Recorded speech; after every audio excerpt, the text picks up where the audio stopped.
Favor Osage. Thanks for tuning in to another wonderful episode on Force Culture. On this series, we're talking about men's mental health. Why is it that men don't talk about their mental health? Is it that they are not affected with mental health issues? Because we hardly see them coming out publicly to talk about mental health. I'm not here all by myself. I'm here with a fantastic guest who will share his experiences with us, and we'll be asking some couple of questions. Don't go anywhere. You already know it's going to be very interesting. I'll be right back.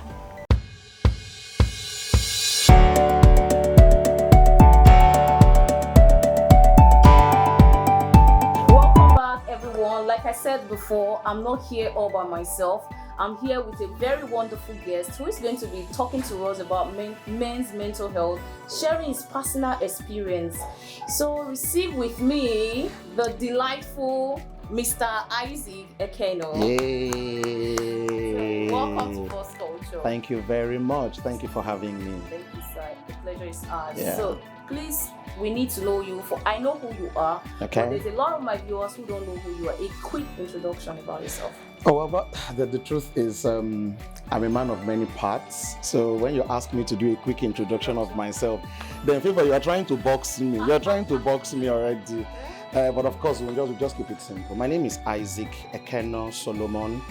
I'm a man, of course. That's why I'm here to talk about men's mental health. And I've been married for 9 years plus with two very, very, very handsome boys.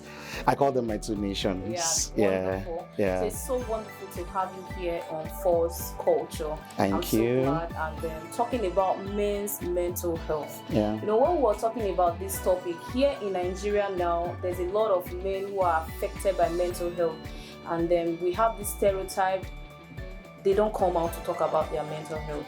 True. So what the society will say outside the country, we see people like Prince Harry, the Duke of Sussex, coming out to champion mental health. But here we don't see stuff like that. Yeah. So now, do men suffer from mental health? Do they even have anything? Because I've always viewed them to be this superhuman being, like they don't suffer from anything at all.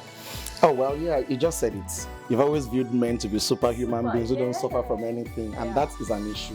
But you see, the truth is that men all over the world, in Africa, in America, in Europe, in Asia, in every continent of the world, men actually suffer from mental health. They suffer mental health.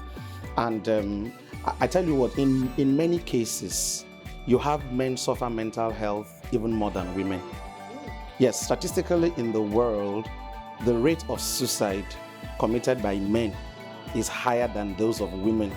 And it is actually as a result of the mental health that affects them, leading them to committing suicide. So men actually suffer mental health. You know, I was wondering because every man surrounding me tends to be this superhuman being. They don't complain. They tell you they can cope with pressure. They can cope with anything that comes their way. So now, if they suffer from mental health, why is it that they don't come out to talk about this thing? They don't open up. They don't talk about it. Okay, so the societal expectation on men is that a man should be strong. You hear people say things like, "You're a man. Come on, don't cry." If I right from childhood, you know, first of all, you are born as a baby, and then if you're a male gender, you grow up to become a boy. So when you hear a boy cry, you hear people around the boy telling you, "Hey, come on, don't cry, you're a boy." You will see a girl runs, falls down, everybody rushes towards the girl and they pick her up. She's crying and they pet her. A boy runs, falls down, everybody stands aside and they tell him, "Hey, come on, get up, you're a boy." And when he succeeds in getting up, they tell him, "Hey, big boy, big boy." So right from that point, there is a stereotype that is already preset in the boy's mind that I'm supposed to hush, I'm supposed to keep quiet, I'm not supposed to complain, I'm not supposed to talk about anything affecting me. So it is as a result of the weight of expectation the society has on the male gender. That is why men don't talk. That's number one. Then number two, of course, as a result of that, most men are now scared that if I talk, I might get humiliated. It might look as if I am living below my expectation as a man. And no man wants that. So that is the reason men would rather just want to keep quiet and not talk. That's number 2. Then number 3, do you know that apart from the societal expectation affecting the man, it is also affecting the woman? So you realize most times that when a man complains or talks about what is bothering him to a woman, the woman gets disappointed.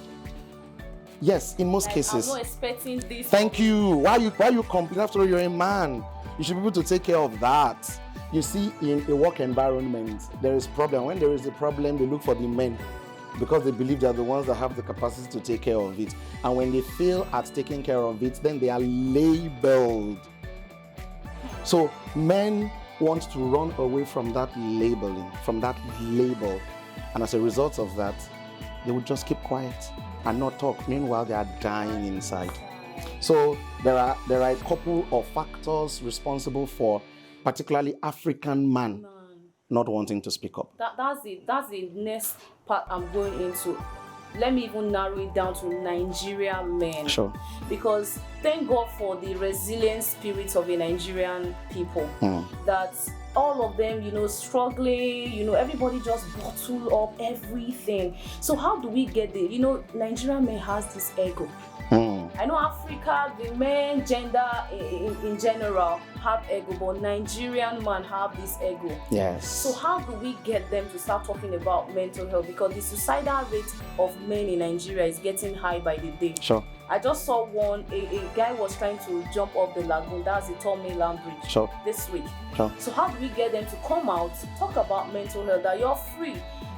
The stigma should not be there. You talking about, okay, I have depression, I have some weaknesses, anxiety and all that, doesn't mean you are less of a man. So how do we get them to start talking?